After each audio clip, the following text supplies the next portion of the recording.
जय गुरुजी, शुक्राना गुरुजी, अनंतम अनंतम शुक्राना। गुरुजी की कृपा से आज मैं शिव पुराण अध्याय 5 बताने जा रही हूँ। कृपया इसे ध्यान से सुने और गुरुजी का आशीर्वाद प्राप्त करें। चंचुला के प्रयत्न से पार्वती जी की आज्ञा पाकर तंबुरुक का विंध्य पर्वत पर शिव पुराण की कथा सुनाकर बिंदुक का पिशाच योनि से उद्धार करना तथा उन दोनों दंपति का शिव धाम में सुखी होना। सूत जी बोले, शौनक, एक दिन परमानंद बेनी मग्न हुई चंचुला ने उमा देवी के पास जाकर प्रणाम किया और दोनों हाथ जोड़कर वह उनकी स्तुति करने लगी। चंचुला बोली, गिरिराज नंदिनी सकंद माता उमे, मनुष्यों ने सदा आपका सेवन किया है। समस्त सुखों को देने वाली शंभु प्रिय आप ब्रह्म स्वरूपिणी हैं। विष्णु और ब्रह्मा आदि देवताओं द्वारा सेव्य हैं। आप ही सगुणा और निर्गुणा है तथा आप ही सूक्ष्म सच्चिदानंद स्वरूपिणी आद्या प्रकृति हैं। आप ही संसार की सृष्टि, पालन और संहार करने वाली हैं। तीनों गुणों का आश्रय भी आप ही हैं। ब्रह्मा, विष्णु और महेश्वर इन तीनों देवताओं का आवास स्थान तथा उनकी उत्तम प्रतिष्ठा करने वाली पराशक्ति आप ही हैं। सूत जी कहते हैं, शौनक, जिसे सदगति प्राप्त हो चुकी है वह चंचुला इस प्रकार महेश्वर पत्नी उमा की स्तुति करके सिर झुकाए चुप हो गई। उसके नेत्रों में प्रेम के आंसू उमड़ आए थे। तब करुणा से भरी हुई शंकर प्रिया भक्त वत्सला पार्वती देवी ने चंचुला को संबोधित करके बड़े प्रेम से इस प्रकार कहा। पार्वती बोली, सखी चंचुले सुंदरी, मैं तुम्हारी ही की हुई इस स्तुति से बहुत प्रसन्न हूँ। बोलो, क्या वर मांगती हो? तुम्हारे लिए मुझे कुछ भी अध्यय नहीं है। चंचुला बोली, निष्पाप गिरिराज कुमारी, मेरे पति बिंदुक इस समय कहाँ है? उनकी कैसी गति हुई है यह मैं नहीं जानती। कल्याणमयी दीन वत्सले, मैं अपने उन पति देव से जिस प्रकार सन्निहित हो सकूं वैसा ही उपाय कीजिए। महेश्वरी, महादेव, देवी, मेरे पति एक शूद्र जातीय वेश्या के प्रति आसक्त थे और पाप में ही डूबे रहते थे। उनकी मृत्यु मुझसे पहले ही हो गई थी। ना जाने वे किस गति को प्राप्त हुए हैं। गिरिजा बोली, बेटी, तुम्हारा बिंदुक नाम वाला पति बड़ा पापी था। उसका अंतकरण बड़ा ही दुष्टित था। वेश्या का भोग करने वाला वह महामूढ़ मरने के बाद नरक में पड़ा। अगणित वर्षों तक नरक में नाना प्रकार के दुख भोग कर वह पापात्मा अपने शेष पाप को भोगने के लिए विंध्य पर्वत पर पिशाच हुआ है। इस समय वह पिशाच अवस्था में ही है और नाना प्रकार के क्लेश उठा रहा है। वह दुष्ट वहीं वायु पीकर रहता है और सदा सब प्रकार के कष्ट सहता है। सूत जी कहते हैं, शौनक, गौरी देवी की यह बात सुनकर उत्तम व्रत का पालन करने वाली चंचुला उस समय पति के महान दुख से दुखी हो गई। फिर मन को स्थिर करके उस ब्राह्मण पत्नी ने व्यथित हृदय से महेश्वरी को प्रणाम करके पुनः पूछा। चंचुला बोली, महेश्वरी, महादेवी, मुझ पर कृपा कीजिए और दूषित कर्म करने वाले मेरे उस दुष्ट पति का उद्धार कर दीजिए। देवी, कुत्सित बुद्धि वाले मेरे उस पापात्मा पति को किस उपाय से उत्तम गति प्राप्त हो सकती है यह शीघ्र बताइए। आपको नमस्कार है।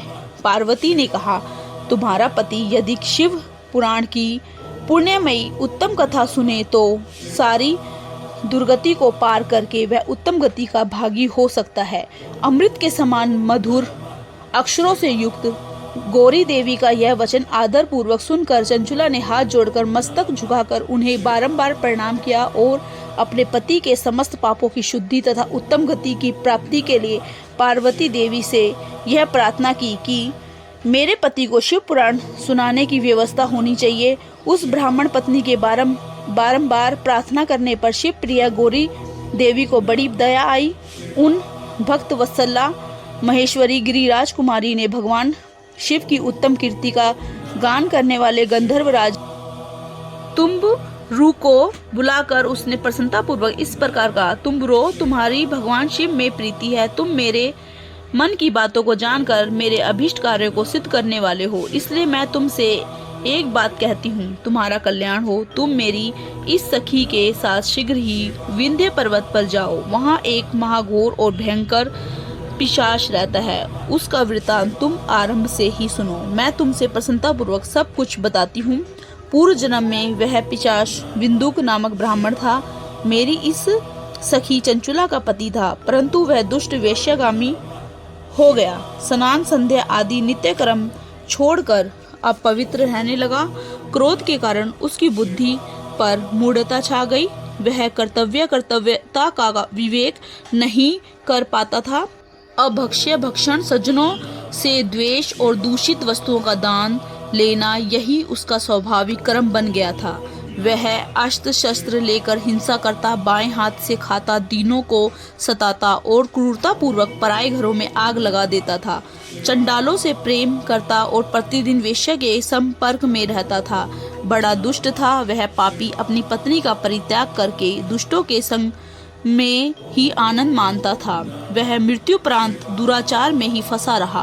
फिर अंतकाल आने पर उसकी मृत्यु हो गई। वह पापियों के भोग स्थान घोर यमपुर में गया और वहां बहुत से नरकों का उपभोग करके वह दुष्ट आत्मा जीव इस समय विंध्य पर्वत पर पिशाच बना हुआ है। वहीं वह दुष्ट पिशाच अपने पापों का फल भोग रहा है। तुम उसके आगे यत्न पूर्वक शिव पुराण की उस दिव्य कथा का प्रवचन करो जो परम पुण्यमयी तथा समस्त पापों का नाश करने वाली है। शिव पुराण की कथा का श्रवण सबसे उत्कृष्ट पुण्य कर्म है। उससे उसका हृदय शीघ्र ही समस्त पापों से शुद्ध हो जाएगा और वह प्रेत योनि का परित्याग कर देगा। उस दुर्गति से मुक्त होने पर बिंदुक नामक पिशाच को मेरी आज्ञा से विमान पर बिठाकर तुम भगवान शिव के समीप ले आओ। सूत जी कहते हैं, शौनक महेश्वरी उमा के इस प्रकार आदेश देने पर गंधर्वराज तुम्बुरु मन ही मन बड़े प्रसन्न हुए। उन्होंने अपने भाग्य की सराहना की। तत्पश्चात उस पिशाच की सती साध्वी पत्नी चंचुला के साथ विमान पर बैठकर नारद के प्रिय मित्र तुम्बुरु वेग पूर्वक विंध्याचल पर्वत पर गए, जहां वह पिशाच रहता था। वहां उन्होंने उस पिशाच को देखा। उसका शरीर विशाल था, ठोड़ी बहुत बड़ी थी। वह कभी हंसता, कभी रोता और कभी उछलता था। उसकी आकृति बड़ी विकराल थी। भगवान शिव की उत्तम कीर्तिका का गान करने वाले महाबली तुम्बुरु ने उस अत्यंत भयंकर पिशाच को पाशों द्वारा बांध लिया। तदंतर तुम्बुरु ने शिव पुराण की कथा वाचने का निश्चय करके महोत्सव युक्त स्थान तथा मंडप आदि की रचना की। इतने में ही संपूर्ण लोकों में बड़े वेग से यह प्रचार हो गया कि देवी पार्वती की आज्ञा से एक पिशाच का उद्धार करने के उद्देश्य से शिव पुराण की उत्तम कथा सुनाने के लिए तुम्बुरु विंध्य पर्वत पर गए हैं। फिर तो उस कथा को सुनने के लोभ से बहुत से देवर्षि भी शीघ्र ही वहां जा पहुंचे। आदर पूर्वक शिव पुराण सुनने के लिए आए हुए लोगों का उस पर्वत पर बड़ा अद्भुत और कल्याणकारी समाज जुट गया। फिर तुम्बुरु ने उस पिशाच को पाशों से बांधकर आसन पर बिठाया और हाथ में वीणा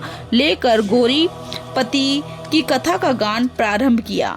पहली अर्थात विंध्येश्वरी संहिता से लेकर 7वीं वायु संहिता तक महात्म्य सहित शिव पुराण की कथा का उन्होंने स्पष्ट वर्णन किया। 7 संहिताओं सहित शिव पुराण का आदर पूर्वक श्रवण करके वे सभी श्रोता पुण्यता कृतार्थ हो गए।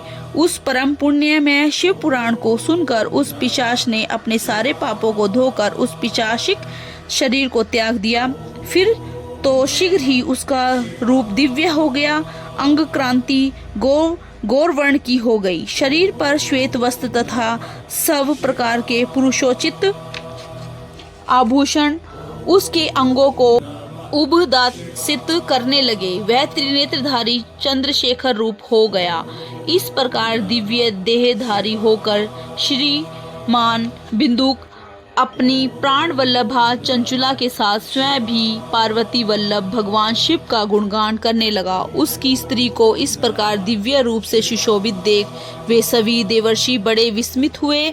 उनका चित्त परमानंद से परिपूर्ण हो गया। भगवान महेश्वर का वह अद्भुत चरित्र सुनकर वे सभी श्रोता परम कृतार्थ हो प्रेम पूर्वक श्री शिव का यशोगान करते हुए अपने अपने धाम को चले गए।